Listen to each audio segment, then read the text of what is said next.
Hello everyone, welcome back to our channel. Today I'll guide you on how you can download Messenger on your Windows. Now, Messenger for Desktop is a desktop app that lets you use Messenger on your Windows or PC or Mac computer. First tip is open any browser that you normally use and search for messenger.com.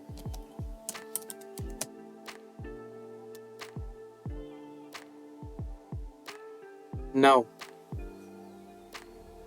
once here, you can see desktop app options on the top right of your screen. Tap on it, and here the desktop app will automatically download based on the desktop device you are using.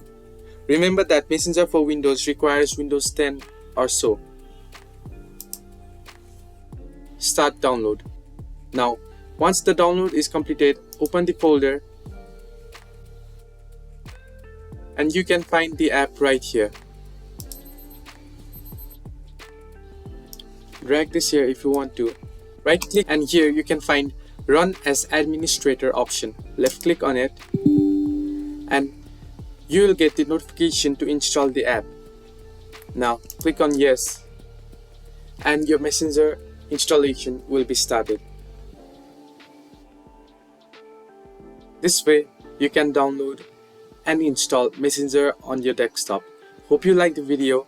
Do like and subscribe, and do not forget to leave a comment down below if you have any further issues.